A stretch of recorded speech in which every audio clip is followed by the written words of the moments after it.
When a seamstress with a dark secret arrives in Montana, she thinks her past is buried forever. But powerful men don't forgive easily, and some lies are worth killing for. What happens next will test everything she believes about justice, love, and the courage to stand against impossible odds. If this story moves you, please hit that like button and subscribe for more tales of courage and redemption. Your support helps us bring these powerful stories to life. Now let's begin where broken hearts learn to heal. I won't let you hurt her. Single dad defends accused thief uncovers shocking conspiracy. The blizzard struck Red Hollow, Montana like the fist of an angry god, turning the February afternoon into a howling nightmare of snow and wind. Eleanor Hayes pressed her shawl tighter around her shoulders as she fought through the storm, her medical bag clutched in one frozen hand. 3 weeks she'd been in this frontier town, 3 weeks of suspicious stares and whispered accusations. But when Doc Martinez had collapsed with fever and a Apache woman was dying in childbirth, none of that mattered. "This way, Miss Hayes," Tom, Running Bear shouted over the wind, his weathered face grim with worry. "She's been laboring since dawn. The baby, something's wrong." Eleanor nodded, saving her breath for the climb to the small cabin nestled against the mountains.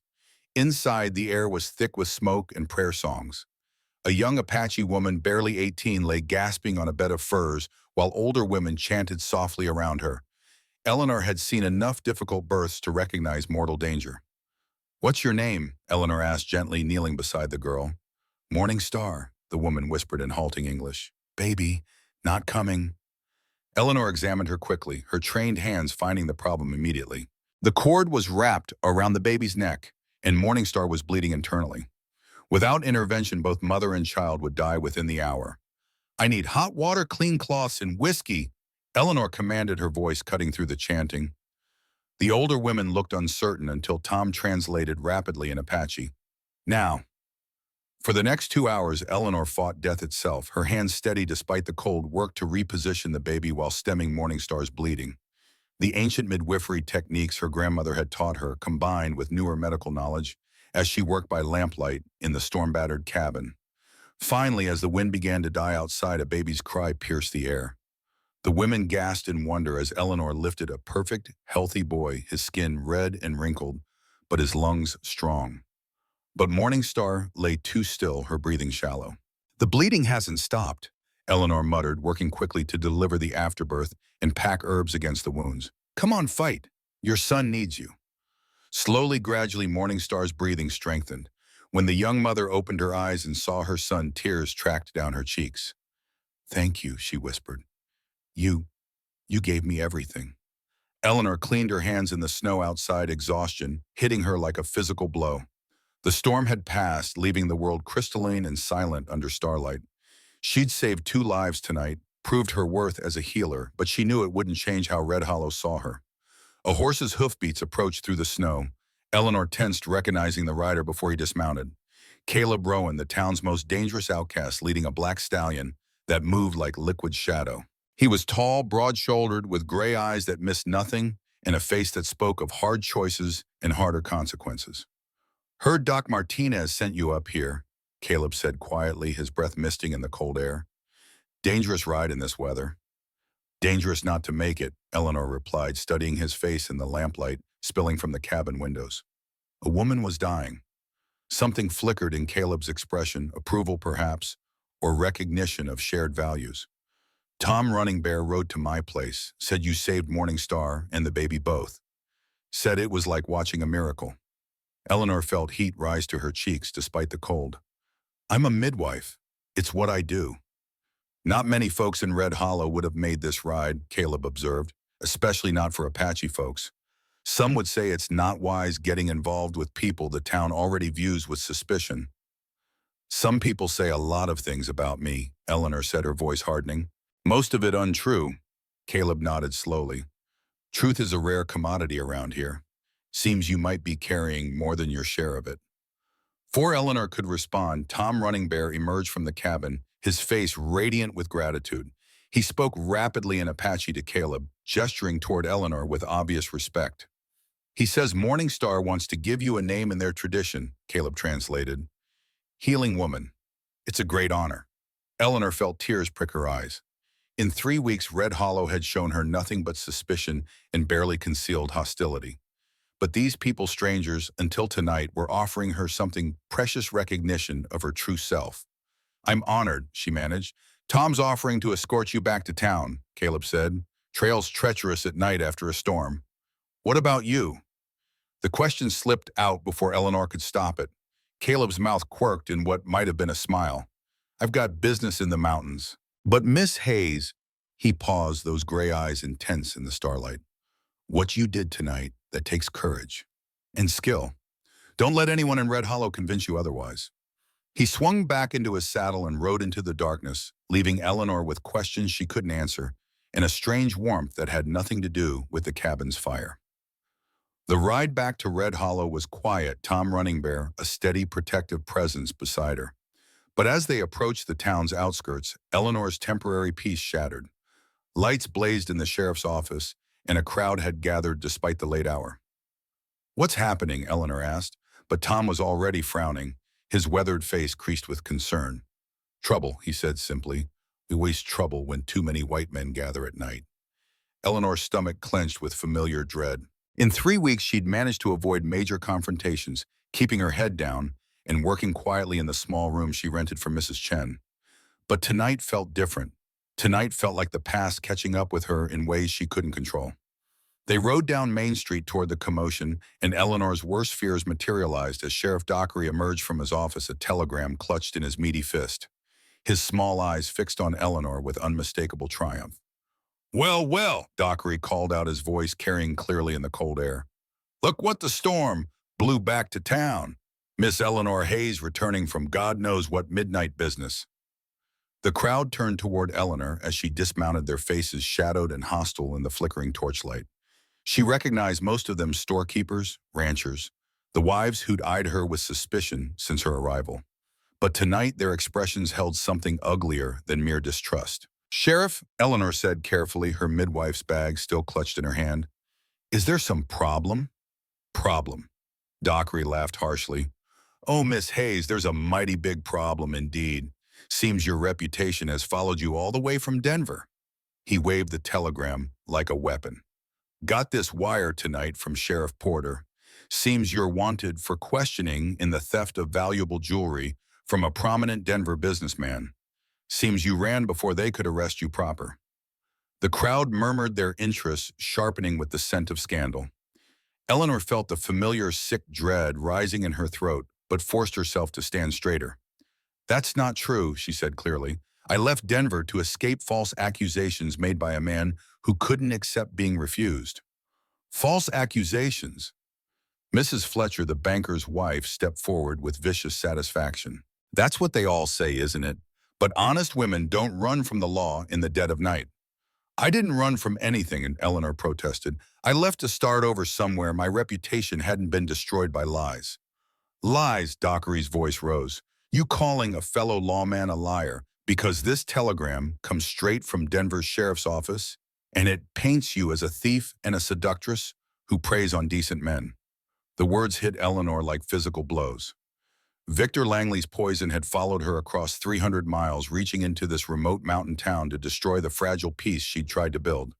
Around her, she could see minds closing judgments, hardening the careful acceptance she'd begun to earn, evaporating like snow in sunlight. "Please," she said, hating the pleading note in her voice but unable to stop it. "I've done nothing wrong. I came here to work, to build an honest life. If you'll just give me a chance to explain." "Explain what?" A man's voice harsh with contempt. "How you spread your legs for a Denver businessman, then cried rape when he wouldn't marry you." Eleanor's vision blurred with humiliation and rage. This was Denver all over again. The same ugly assumptions, the same willingness to believe the worst without evidence.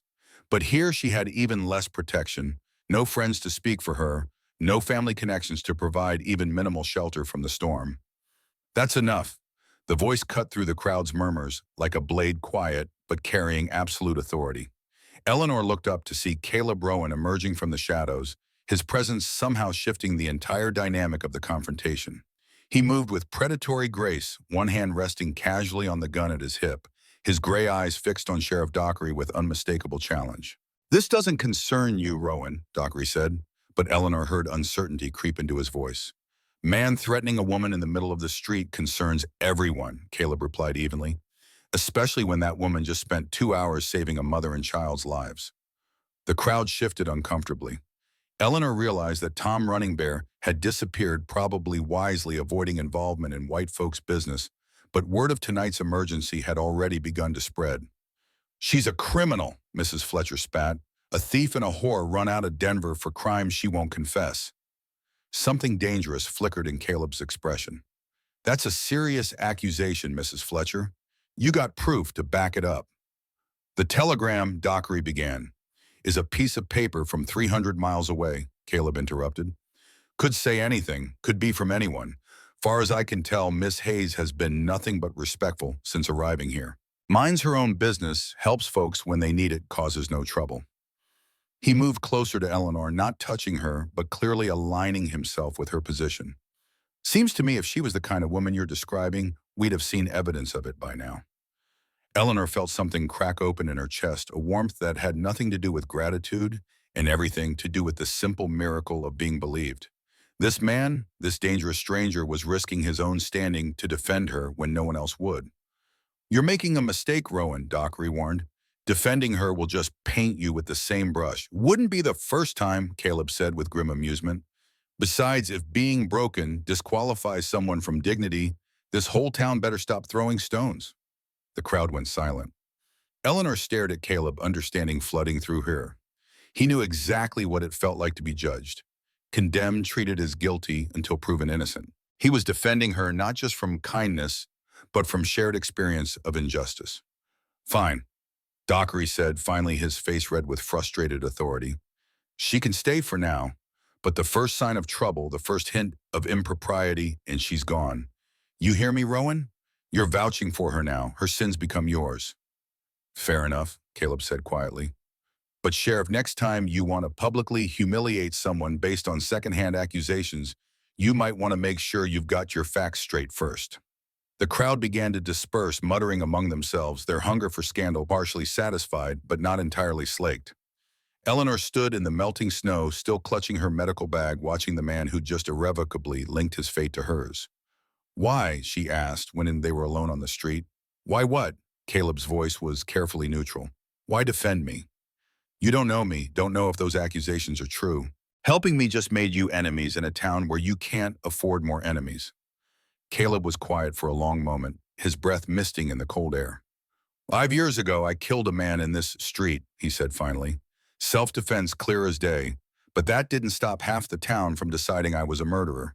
Only one person spoke up for me, risked their reputation to tell the truth. Mrs. Chen. Eleanor's throat tightened.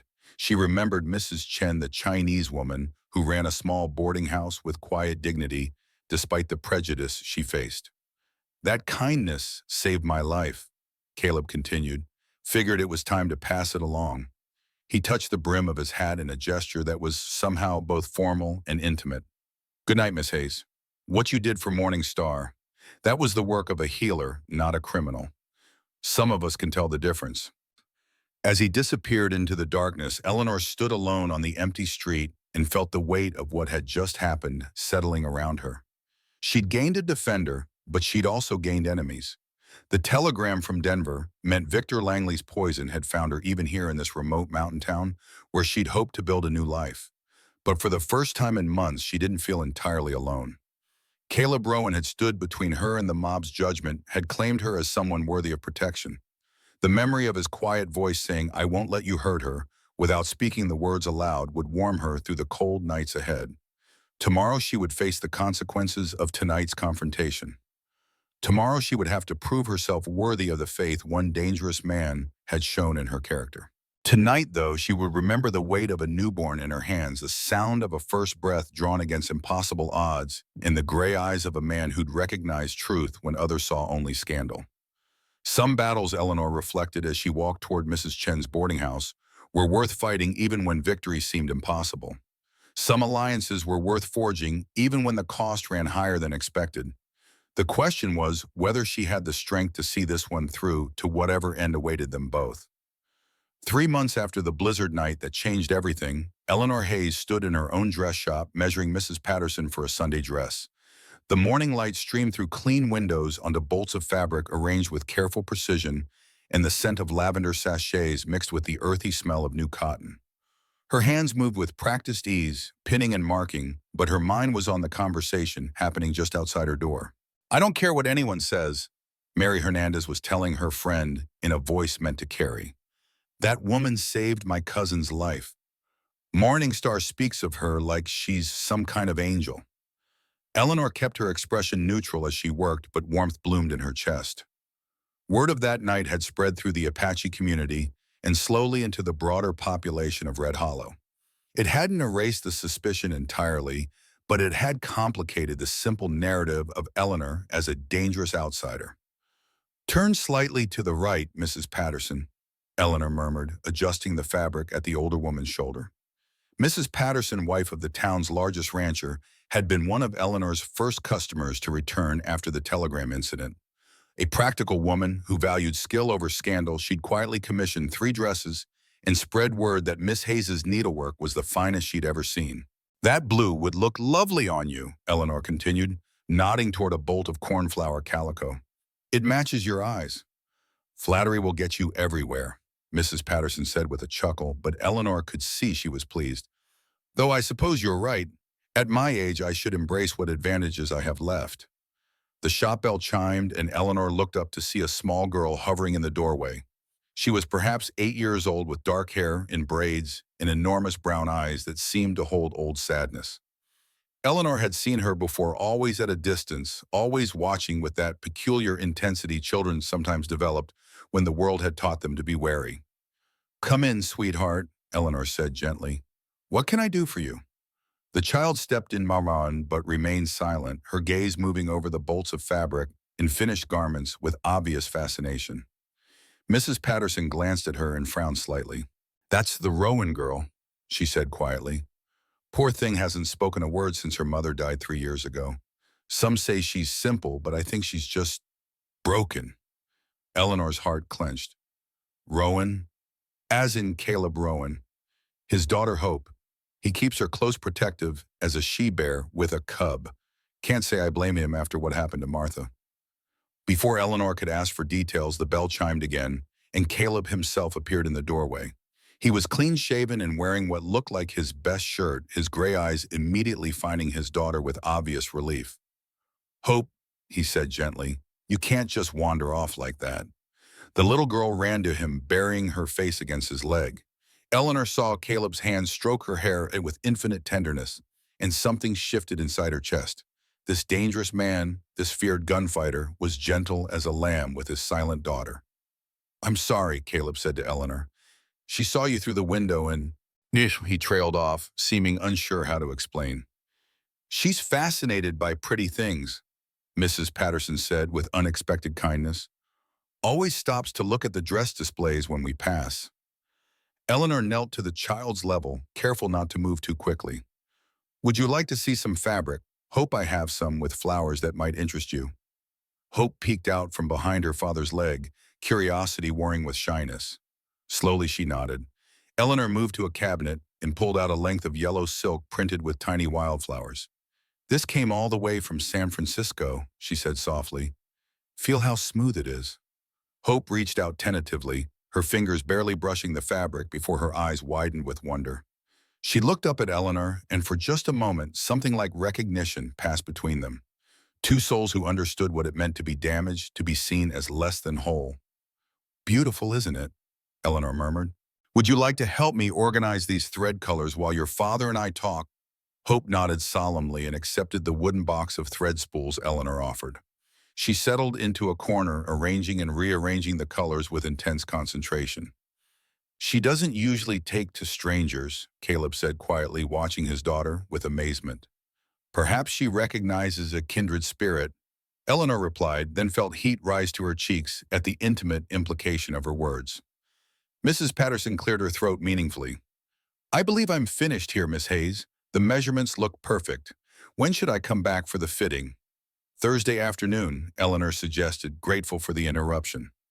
After Mrs. Patterson left, an unexpected intimacy settled over the shop. Caleb moved closer to examine Eleanor's work, his presence both comforting and unsettling. "You've built something good here," he observed, running his fingers over a finished dress hanging nearby. "Quality work." "Thank you." Eleanor busied herself putting away her measuring tools. "Though I suspect I have you to thank for some of my customers. Word is you've been speaking well of my character around town." "Only spoke the truth," Caleb said. "Results speak for themselves." They worked in comfortable silence for a while, Eleanor cutting fabric while Caleb watched Hope play with the threads. The domestic scene felt natural in a way that surprised Eleanor. She'd spent so many months guarding herself, keeping people at arm's length, that she'd forgotten how good simple companionship could feel. "The town's been talking," Caleb said eventually, "about you, about us. Some folks seem to think I'm courting you." Eleanor's hands stilled on the fabric. "Are you—" The question hung in the air between them, weighted with possibilities neither had dared voice before. "Would you mind if I was—" Caleb's voice was careful, giving her space to retreat if she needed it. Eleanor looked at him, this man who'd defended her against impossible odds, who'd stood between her and judgment without asking for anything in return. She thought about the loneliness she'd carried for so long, the way her heart had begun to heal in his quiet presence. "No," she said softly, "I wouldn't mind." Something shifted in Caleb's expression, warmth replacing the careful neutrality he usually wore. "Then perhaps you'd do me the honor of taking a ride this Sunday. There's a place I'd like to show you." Before Eleanor could answer, Hope suddenly stood up, the box of threads clutched in her small hands. She moved to Eleanor and with grave ceremony selected a spool of cornflower blue thread and held it out like an offering. Eleanor accepted it with appropriate solemnity. "Thank you, Hope. This is exactly the color I needed." Hope smiled, then the first smile Eleanor had seen from her, and Eleanor felt her heart crack open a little wider. "Sunday it is," she told Caleb and meant it. But their peaceful moment was shattered by the sound of raised voices outside. Through the window, Eleanor saw a crowd gathering in the street, their attention focused on something or someone approaching from the east. Caleb tensed his hand, automatically checking his gun. "Stay here with Hope," he said quietly, moving toward the door. Eleanor ignored the instruction, following him to the window, where they could see more clearly. A small convoy was approaching Red Hollow, an expensive carriage flanked by two riders moving with the kind of deliberate pomp that announced important business. "Who is it?" Eleanor whispered, though something cold in her stomach already knew. The carriage stopped in front of the hotel and a man emerged that made Eleanor's blood freeze in her veins. Tall, well-dressed with silver-touched hair and the kind of confident bearing that spoke of wealth and influence, Victor Langley stepped into the Montana sunlight and surveyed Red Hollow like a conqueror claiming new territory. Behind him came two men who were obviously bodyguards, their hard faces and professional alertness marking them as the kind of protection money could buy. The crowd that had gathered murmured with curiosity and unease. Important strangers didn't often visit Red Hollow, and when they did, it usually meant trouble for someone. Eleanor's legs nearly gave out. 300 miles hadn't been far enough. Victor Langley had followed her to the end of civilization itself, and his presence here could only mean one thing: he'd come to finish destroying her. "Eleanor?" Caleb's voice seemed to come from very far away. "What is it? Do you know this man?" She couldn't speak, couldn't breathe. All she could do was watch as Victor Langley looked directly at her shop window and smiled with cold satisfaction. He'd found her. After months of peace, months of building something real and good, her past had arrived to tear it all away. "That's Victor Langley," she managed to whisper. "The man who destroyed my life in Denver, and he's come to do it again." The confrontation Eleanor had dreaded came swifter than she'd expected. Within an hour of Victor Langley's arrival, Sheriff Dockery appeared at her shop door with an expression of grim satisfaction. "Miss Hayes," he said formally, though his eyes gleamed with triumph, "Mr. Langley has presented documentation regarding your situation in Denver. You're to come with me for questioning." Eleanor's hands trembled as she set down her sewing. "What kind of documentation?" "Witness statements, inventory records, correspondence from Denver authorities." "Seems your past has caught up with you after all." Caleb stepped forward, hope still clinging to his leg. "She's entitled to review any evidence before questioning begins," he said quietly. Dockery's jaw tightened. "This isn't a trial, Rowan, it's an investigation." Then she's entitled to representation during questioning, Caleb pressed, and she's entitled to know exactly what she's accused of before answering any questions. For a moment, Eleanor thought Dockery might argue, but the sheriff clearly knew Caleb wasn't a man to push without consequences. Fine, town hall 1 hour. Mr. Langley will present his case then. After Dockery left, Eleanor sank into a chair, her composure finally cracking. He's going to win, she whispered. Victor has money influence connections. He'll have manufactured the perfect case against me, and who's going to believe a seamstress over a Denver businessman? I will, Caleb said simply. Eleanor looked up at him, this man who'd already risked so much to defend her. Why you don't even know what really happened in Denver? What if I am guilty? Are you? No. But then that's all I need to know. Caleb knelt beside her chair, his gray eyes serious. Eleanor, I've seen enough guilty people to recognize innocence when I meet it. Whatever Langley's selling, it's not the truth. Hope, who'd been watching this exchange with wide eyes, suddenly moved to Eleanor's other side and took her hand. The child's small fingers were warm and trusting, and Eleanor felt strength flow back into her from that simple contact. Tell me what really happened, Caleb said gently. All of it. If we're going to fight this, I need to know what we're up against. So Eleanor told him about working in Mrs. Morrison's dress shop, about the commission to make gowns for Margaret Langley, about Victor's increasingly bold advances and her firm refusals. She told him about the night he'd cornered her in his study, about his hands on her body, and her desperate fight to escape. She told him about the pregnancy that followed the child she'd lost to the violence of that encounter, and how Victor's accusations of theft had been his revenge for her rejection. When she finished, Caleb was silent for a long moment. Then he stood and walked to the window, his hands clenched into fists. He raped you, he said quietly. I could never prove it. It was his word against mine, and his word carried more weight. And the miscarriage, Eleanor's voice broke. Only Mrs. Chen knows. I've never told anyone else.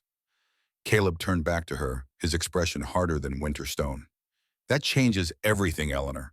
That's not just theft or seduction, that's assault and battery. That's attempted murder. But I can't prove it happened. And even if I could, who would care about a seamstress's word against a businessman's? You might be surprised, Caleb said grimly. But first we need to see exactly what kind of lies Langley's brought with him. The town hall was packed when they arrived, with most of Red Hollow's population crammed into the small space. Word had spread that something dramatic was unfolding, and frontier communities never passed up good entertainment. Eleanor walked in with her head high, Caleb at her side, and little Hope clinging to her other hand with surprising determination. Victor Langley sat at a table near the front, every inch the wrong gentleman seeking justice. He'd dressed carefully for the occasion, expensive suit, gold watch chain, the kind of refined appearance that spoke of culture and respectability. When he saw Eleanor enter, he stood with theatrical courtesy. Miss Hayes, he said, his voice carrying clearly through the hall, I confess I'm surprised to find you here. When you fled Denver so precipitously, I feared you'd disappeared entirely. I came here to start over, Eleanor replied evenly, to build an honest life away from false accusations. False accusations. Langley's expression shifted to wounded innocence. My dear woman, I've brought documentation of your crimes. Witness statements, inventory records, correspondence from Denver law enforcement. The evidence is quite conclusive. Mayor Harrison, acting as mediator, gestured for quiet. Mr. Langley, please present your case. Langley moved to the front of the room with practiced ease. Gentlemen, ladies, I come before you as a victim of betrayal and theft. Miss Hayes worked in my household for several months, gaining our trust and access to our private quarters. On the night of September 15th, she stole a diamond bracelet worth over $3,000 apiece that had belonged to my dear mother. He produced papers from his briefcase with flourish. Here is the inventory record showing the bracelet missing. Here is a witness statement from my butler confirming Miss Hayes's presence in the house that evening. And here, he held up an official-looking document. Is correspondence from Sheriff Morrison of Denver confirming the investigation and Miss Hayes's suspicious departure. The crowd murmured, impressed by the apparent thoroughness of the evidence. Eleanor felt the familiar sick dread rising in her throat, but forced herself to remain standing. Furthermore, Langley continued, I have reason to believe Miss Hayes has engaged in similar deceptions here in Red Hollow. gaining the trust of vulnerable people, positioning herself as a respectable woman while plotting her next crime. That's a lie, Caleb said quietly, but his voice carried through the hall. Miss Hayes has done nothing but honest work since arriving here. She saved lives, served customers faithfully, and earned the respect of everyone who's dealt with her fairly. Langley's gaze fixed on Caleb with cold assessment. And you are Caleb Rowan. I speak for Miss Hayes. Ah, yes, Mr. Rowan. I've heard about you. Another person of questionable reputation. How convenient that two such damaged souls should find each other. The insult hung in the air, and Eleanor saw Caleb's hand drift toward his gun. She quickly placed her hand on his arm, feeling the tension coiled in his muscles. The evidence speaks for itself, Langley concluded. Miss Hayes is a thief and a seductress who preys on the kindness of decent people. She should be returned to Denver immediately to face justice. Mayor Harrison looked troubled. Miss Hayes, what do you say to these charges? Eleanor stood, feeling the weight of every eye in the room. This was her moment, perhaps her only chance to speak truth before Langley's lies overwhelmed everything she'd built. I say Victor Langley is a rapist and a liar, she said clearly, and the hall erupted in shocked gasps. I say he assaulted me when I refused his advances, then framed me for theft when I threatened to expose him. I say he's followed me 300 miles not for justice but for revenge. The accusation hit Langley like a physical blow. For just an instant, his mask slipped, revealing the fury beneath. Then he recovered, spreading his hands in apparent bewilderment. This is desperation talking, he said sadly. When caught in criminal behavior, guilty parties often make wild accusations against their accusers. It's a predictable pattern. Is it predictable that you know the exact layout of my boarding house room? Eleanor demanded. Because you described it perfectly when you planted that bracelet. I was never in your room. Is it predictable that you'd know I was pregnant from your assault? Eleanor's voice rose and the hall went dead silent. Because you threatened me with what would happen to the child if I didn't keep quiet. The revelation hit the crowd like a lightning strike. A pregnancy changed everything it meant, rape, not seduction. It meant a man had used his power to destroy not just a woman's reputation, but her body and future as well. Langley's face had gone ashen. That's preposterous. The child died. Eleanor continued relentlessly, tears streaming down her face now, but her voice unwavering. Your violence killed my baby, Mr. Langley. And when I still wouldn't submit to you, you used your money and influence to destroy my life entirely. The hall was in uproar now, voices raised in shock and outrage. But through the chaos, one small voice cut through everything else. She's telling the truth. Everyone turned in amazement. Little Hope Rowan had spoken for the first time in 3 years, her child's voice clear and certain in the sudden quiet. Hope, Caleb knelt beside his daughter, his own voice shaking. Sweetheart, what did you say? She's telling the truth, Hope repeated louder now. The bad man is lying. Mama told me before she died, rich men hurt women and lie about it. That's what happened to her too. The revelation hung in the air like thunder.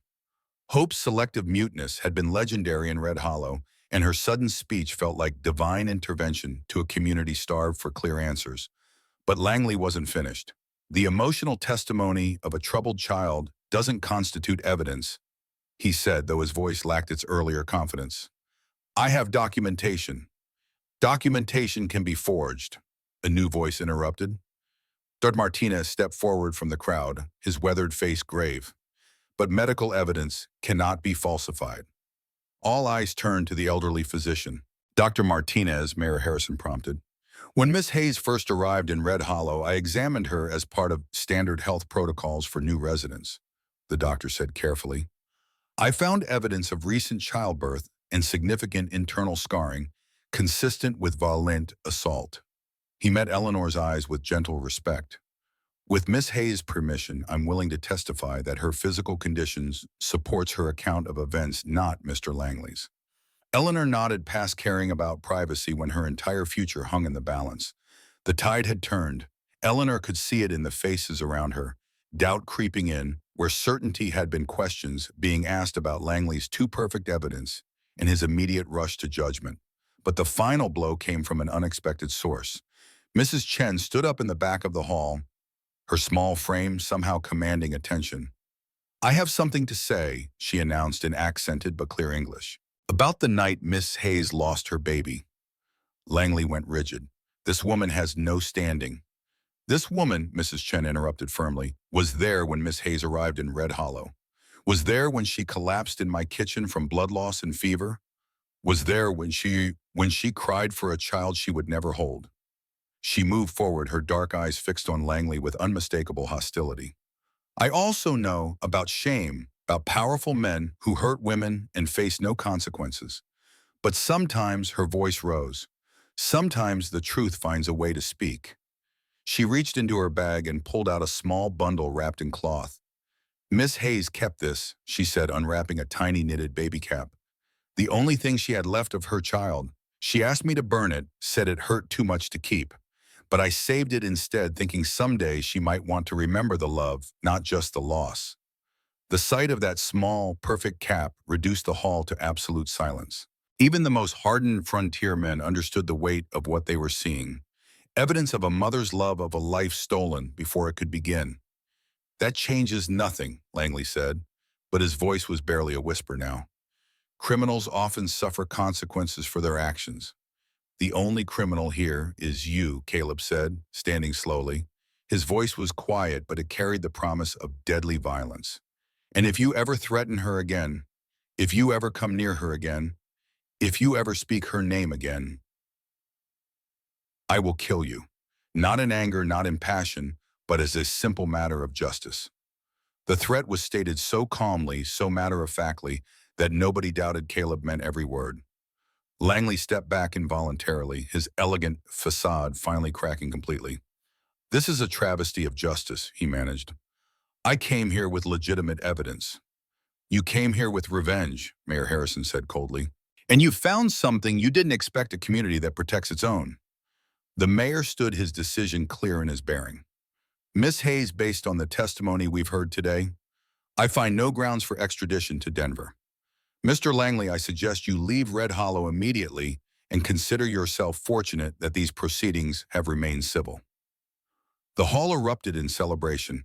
Eleanor found herself surrounded by women offering support, by men tipping their hats in respect, by a community that had finally seen through Victor Langley's lies to the truth beneath. But the moment that meant the most came when Hope Rowan took her hand and spoke again, her young voice clear and strong. "Will you be my new mama?" she asked. "Papa loves you, and I love you too." Eleanor looked down at this brave little girl who'd found her voice to defend truth, then up at Caleb, whose gray eyes held everything she'd ever wanted. Around them, Red Hollow celebrated the victory of justice over power, truth over lies, love over revenge. "Yes," Eleanor whispered, and meant it with every fiber of her being. "I would be honored to be your mama." As Victor Langley slipped out of the hall in defeat, as the community that had once judged her now embraced her completely, Eleanor Hayes finally understood that some battles really could be won. Some truths really were strong enough to survive the worst lies powerful men could tell. And sometimes, if you were very lucky and very brave, the family you chose proved stronger than any enemy you'd left behind. Thank you for joining Eleanor on her journey from shame to strength, from isolation to belonging. Her story reminds us that truth, though it may be buried for a time, has a way of surfacing when brave souls are willing to speak it. If this tale of courage and redemption moved you, please show your support by liking this video and subscribing to our channel. Your engagement helps us continue bringing these powerful stories of human resilience and triumph to life. What did you think of Eleanor's transformation? Have you ever had to stand up for truth against seemingly impossible odds? Share your thoughts in the comments below. I love hearing how these stories resonate with your own experiences. Until next time, remember that every ending is really a beginning, and the strongest people are often those who've survived the greatest storms. Keep fighting for truth, keep believing in justice, and never let anyone convince you that your story doesn't matter. See you in the next tale of courage and hope.